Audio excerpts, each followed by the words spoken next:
परिवर्तन की, क्योंकि पूरी मानवता खतरे में है। चंद मुट्ठी भर लोगों ने पूरी दुनिया की सारी संपत्ति पर, सारे सुख और सुख के साधनों पर नियंत्रण कर लिया है और जो है सारी दुनिया की खुशियां कुछ लोगों की मुट्ठियों में कैद हो गई हैं। उन्होंने जितने भी सुख और सुख के साधन,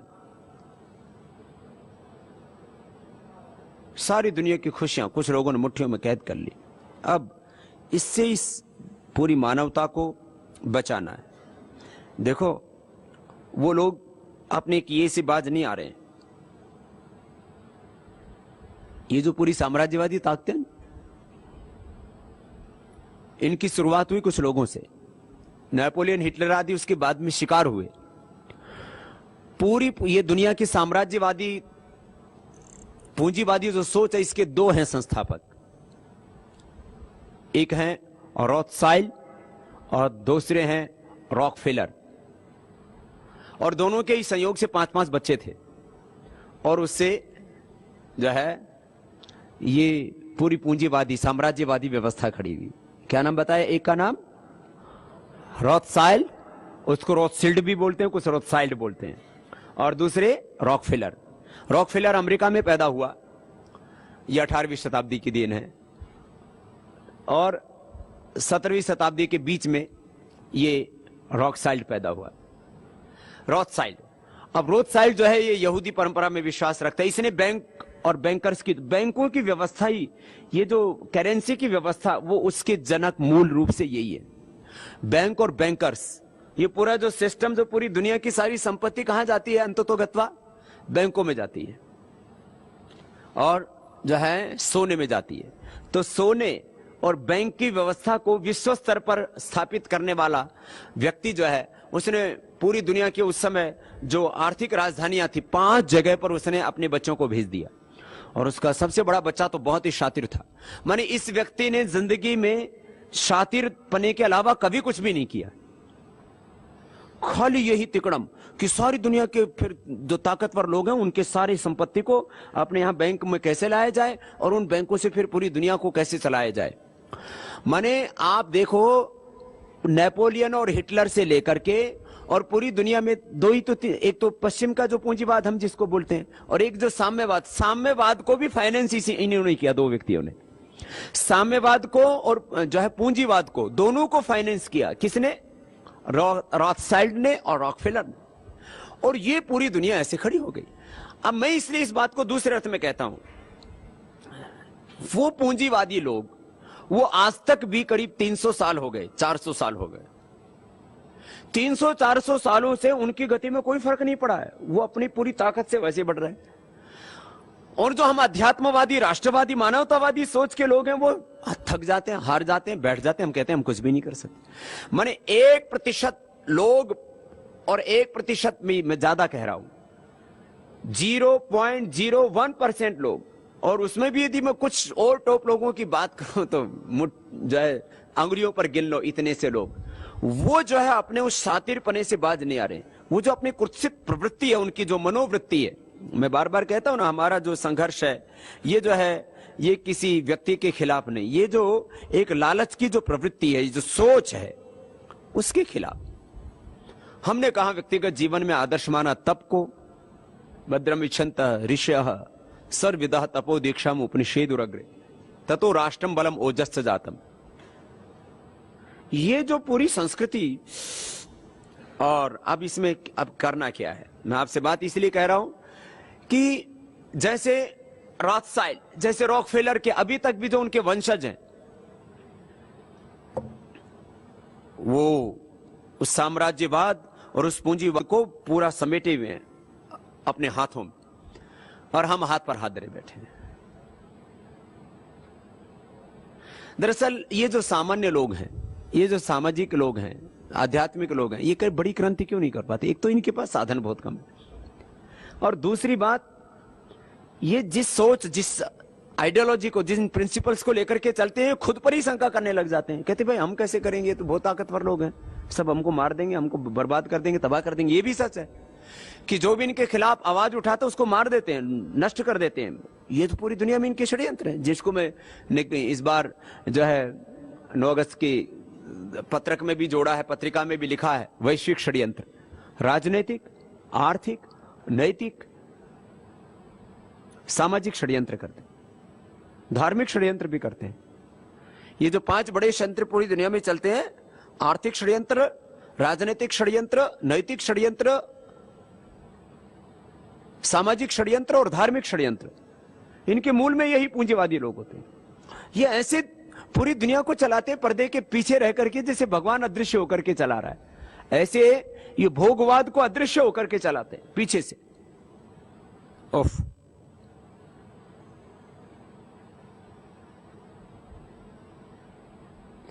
किस तरह से ये सारी व्यवस्था चलती है, मैं इसको फिर बाद में पूरा रखता हूं। अभी मैं आपके सामने कुछ तथ्य और रख देता हूं।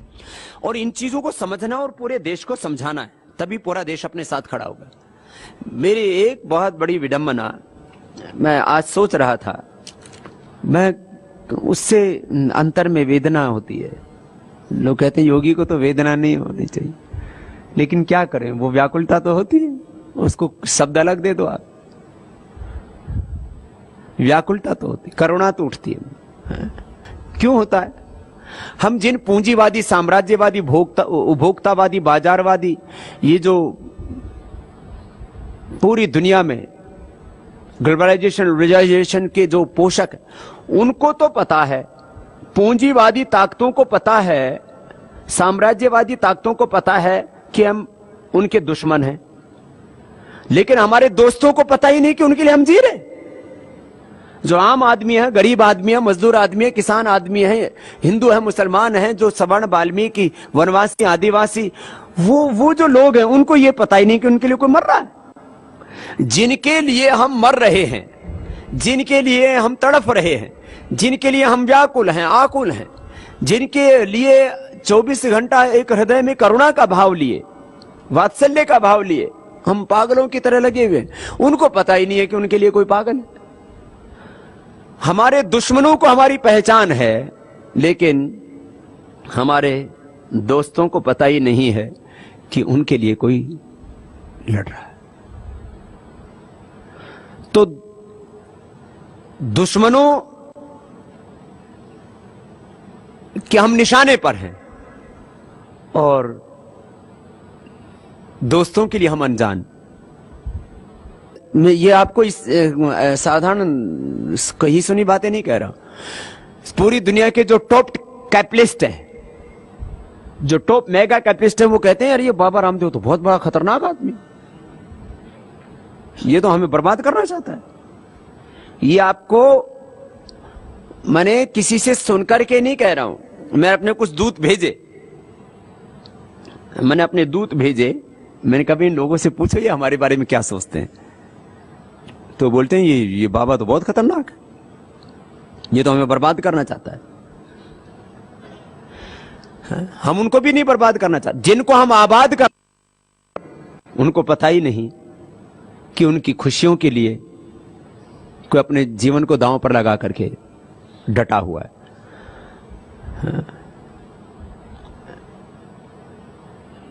उनको भी हम बर्बाद नहीं करना चाहते, उनसे भी हम कहते हैं भाई तुम भी जियो, दूसरों को भी जीने दो भाई। अब मैंने कहा जो पूंजीवादी लोग हैं वो थके नहीं हैं, वो रुके नहीं हैं, वो और